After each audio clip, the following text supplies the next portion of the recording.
নাজিৰাৰ গেলেকীত এখন বিদ্যালয়ৰ প্ৰতি ভাবুকি কঢ়িয়াই আনিছে এটা ব্যক্তিগত কোম্পানীয়ে। ছাত্ৰ ছাত্ৰীৰ জীৱনৰ প্ৰতি ভাবুকি কঢ়িয়াই অনা এই প্ৰতিষ্ঠানটোক বিভিন্ন দল সংগঠনৰ 15 দিনৰ সময়সীমা নিৰ্ধাৰণ। নাজিৰাৰ গেলেকীত ONGCৰ দ্বাৰা পৰিচালিত এটা প্ৰাইভেট কোম্পানীৰ কৰ্মকাণ্ডত অতিষ্ঠ হৈ পৰিছে এখন প্ৰাথমিক বিদ্যালয়ৰ ছাত্ৰ ছাত্ৰীৰ লগতে শিক্ষকসকল।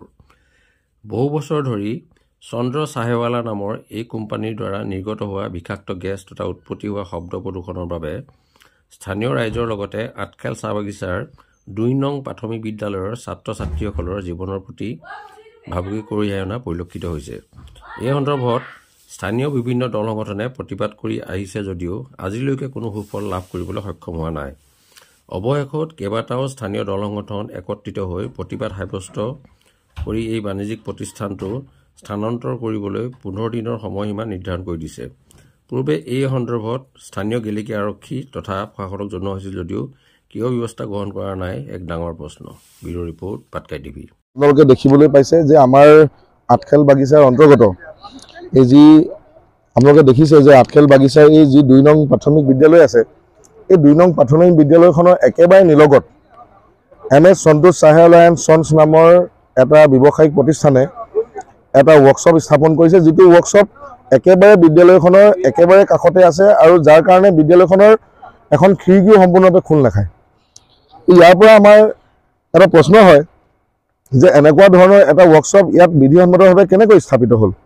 গতিকে আজি ইয়াৰ স্থানীয় ৰাইজে তথা স্কুল কৰ্তৃপক্ষই আমালৈ এখনি আশোসা পত্ৰ প্ৰদান কৰিছে প্ৰায় 100-150 ৰাইজৰ চহী কৰি যে এই যি ৱৰ্কশ্বপ, এই ৱৰ্কশ্বপ সম্পূৰ্ণৰূপে অবৈধ আৰু ইয়াৰ পৰা অনতিপলমে হস্তান্তৰ কৰিব লাগে। সেইবাবে আমি 4-5টাকৈ জাতীয় আৰু জনগোষ্ঠীয় দল সংগঠন আজি ইয়াতে আহিছোঁ। আমি আটাইখিনি বস্তু চালোঁ আৰু নিৰ্দিষ্টভাৱে আমি দেখিবলৈ পাইছোঁ যে আমাৰ ল'ৰা ছোৱালীবিলাকৰ শৈক্ষিক ভৱিষ্যত একেবাৰে অন্ধকাৰলৈ ঠেলি দিয়া হৈছে। এই ৱৰ্কশ্বপটোৰ পৰা অহৰহ ডাঙৰ ডাঙৰ শব্দ ইয়াৰ পৰা শব্দ ওলাই ল'ৰা ছোৱালীবিলাকৰ শিক্ষাৰ ক্ষেত্ৰত এক হেঙাৰ হৈছে। দ্বিতীয় কথাটো হৈছে কি যে ইয়াৰ পৰা অহৰহ নিৰ্গত হোৱা যি বায়ু প্ৰদূষণ, এই বায়ু প্ৰদূষণ ইয়াৰ পৰা ৱেল্ডিং হোৱা যিবিলাক গেছ নিৰ্গত হৈছে, এই যিবিলাক গেছ গৈ পেলাই আমাৰ ল'ৰা ছোৱালীবিলাকে উশাহ নিশাহ ল'বলগীয়া হৈছে, যাৰ কাৰণে আমাৰ ল'ৰা ছোৱালীবিলাকে বহুতো স্বাস্থ্যজনিত অসুবিধাত ভুগিবলগীয়া হৈছে। এয়া কোনো কাৰণত হ'ব নোৱাৰে। আমাৰ জিলা প্ৰশাসনলৈ আমাৰ প্ৰশ্ন আছে, আমাৰ সমজিলা প্ৰশাসনলৈ আমাৰ প্ৰশ্ন আছে যে এনেকুৱা ধৰণৰ এটা ইয়াত ৱৰ্কশ্বপ কেনেকৈ স্থাপিত হ'বলৈ পালে। এলিমেণ্টাৰী এডুকেশ্যনৰ বিষয়ববীয়া কৰ্তৃপক্ষসকলক আমি প্ৰশ্ন কৰিব বিচাৰিছোঁ যে এনেকুৱা ধৰণৰ এটা ৱৰ্কশ্বপ আজি ইমান দিনে ইয়াত কেনেকৈ থাকিব পাৰিলে, তেখেতসকলৰ চকুত পৰা নাই নেকি? তো গতিকে আমাৰ স্পষ্ট দাবী, আজি আমি 4-5টাকৈ দল সংগঠন আমি ইয়াত আহিছোঁ। আমি আগন্তুক দিনত আমাৰ সমজিলা আয়ুক্ত মহোদয়ৰ যোগেদি আমি প্ৰত্যেকটো বিভাগক এই ক্ষেত্ৰত আমি আপত্তি কৰিম যাতে এই কেম্প অনতিপলমে ইয়াৰ পৰা যাতে তেখেতসকলে উঠাই নিয়াৰ ব্যৱস্থা গ্ৰহণ কৰে।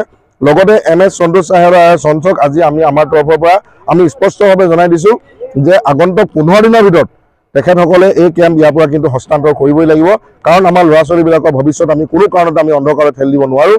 আমাৰ ল'ৰা ছোৱালীবিলাকৰ ইয়াত জীৱনৰ কথা আছে। গতিকে আমাৰ স্পষ্ট কথা, আমি 15 দিনৰ সময়সীমা তেখেতসকলক বান্ধি দিছোঁ যাতে ইয়াত তেখেতসকলৰ যিমানখিনি আচবাব পত্ৰ আছে তেখেতসকলে 15 দিনৰ ভিতৰত যাতে অনতিপলমে ইয়াৰ পৰা হস্তান্তৰ কৰি অন্য ঠাইলৈ যাতে লৈ যায় আৰু এই স্কুলখনৰ যাতে শৈক্ষিক পৰিৱেশ যাতে কোনো কাৰণত বিনষ্ট কৰিব নোৱাৰে। এই আঠখেল চাহ বাগিচাৰ যি 2 নং প্ৰাথমিক বিদ্যালয়, সেই প্ৰাথমিক বিদ্যালয়ৰ কাষতে চন্দ্ৰ চাহেৱালা নামৰ এটা ৱৰ্কশ্বপ প্ৰতিষ্ঠা কৰিছে আৰু এই ছাত্ৰ ছাত্ৰীসকলৰ জীৱনৰ যি এই ৱৰ্কশ্বপৰ পৰা নিৰ্গত হোৱা যি বিষাক্ত গেছ আৰু শব্দ প্ৰদূষণে ছাত্ৰ ছাত্ৰীসকলৰ শিক্ষা জীৱনলৈ ভাবুকি আহিছে। গতিকে আমি তেনেধৰণৰ যি কণ ছাত্ৰ ছাত্ৰীসকলৰ শিক্ষা গ্ৰহণৰ ক্ষেত্ৰত যি ভাবুকি আহিছে তাক আমি মানি ল'ব নোৱাৰোঁ। আৰু তেওঁলোকে ইমান বিদ্যালয়খনৰ কাষতে যে এটা ৱৰ্কশ্বপ নিৰ্মাণ কৰিবলৈ তেওঁলোকে ক'ৰ পৰা অনুমতি পালে। গতিকে আমি গেলেকী আঞ্চলিক ছাত্ৰ সন্থা আৰু এই সকলো দল সংগঠন একত্ৰিত হৈ আমি প্ৰতিবাদ জনাইছোঁ বা দাবী জনাইছোঁ আৰু এখনি স্মাৰকপত্ৰ প্ৰদান কৰিছোঁ যাতে অতি শীঘ্ৰে 15 দিন আমি সময়সীমা ধাৰ্য কৰি দিয়া হৈছে যাতে অতি শীঘ্ৰে এই ৱৰ্কশ্বপটো যাতে ইয়াৰ পৰা উঠাই লৈ যায়। যি নহওক গেলেকী চাহ বাগিচা 2 নং প্ৰাথমিক বিদ্যালয়ত তাৰ কাষতে MS সন্তোষ চাহেৱালা নামৰ এটা প্ৰতিষ্ঠান, এই প্ৰতিষ্ঠানে যাতে আমাৰ যিখিনি কণ ছাত্ৰ ছাত্ৰীৰ পাঠদান কৰাৰ সময়ত মেচিনৰ ছাউণ্ড পলিউশ্যন, বায়ু পলিউশ্যন আৰু বিষাক্ত গেছ সেইবিলাক গেছখিনি যাতে আমাৰ কণ ছাত্ৰ ছাত্ৰীসকলক বেমাৰ আজাৰ আৰু বিভিন্ন দিশত আমাৰ ক্ষতি হৈছে, যাতে আমি 4-5টা দল সংগঠনে আজি স্পষ্টভাৱে স্মাৰক পত্ৰৰ যোগেদি দাবী জনালোঁ যে MS সন্তোষ চাহেলা যি এই উদ্যোগ প্ৰতিষ্ঠান ৱৰ্কশ্বপটো ইয়াৰ পৰা উঠাই 15 দিন ভিতৰত উঠাই নিবৰ বাবে আমি দাবী জনালোঁ।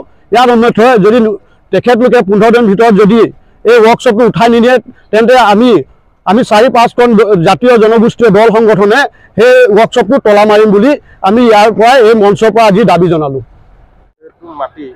মাটি কেনেধৰণে তেওঁলোকে নথিপত্ৰ পালে কি ক'ব? হয়, নিশ্চিতভাৱে আৰু এটা কথা মন কৰিবলগীয়া যে উক্ত মাটিডোখৰ তেখেতসকলে কেনেকৈ আবণ্টন পালে।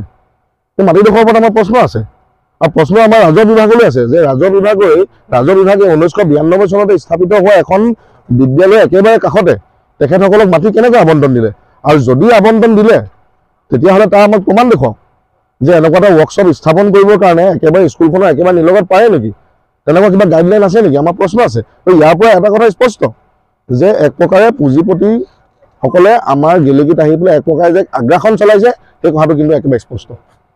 তো ইয়াত আমাৰ কিন্তু আপত্তি আছে। ইয়াত আৰক্ষী বিভাগৰ বা আপোনাৰ কিবা ইয়াত ভিতৰুৱা অংক থাকিব পাৰে বুলি আপুনি ভাবে? হয়, নিৰ্দিষ্টভাৱে আমি এই ক্ষেত্ৰত আমাৰ কিছুমান সন্দেহ আছে।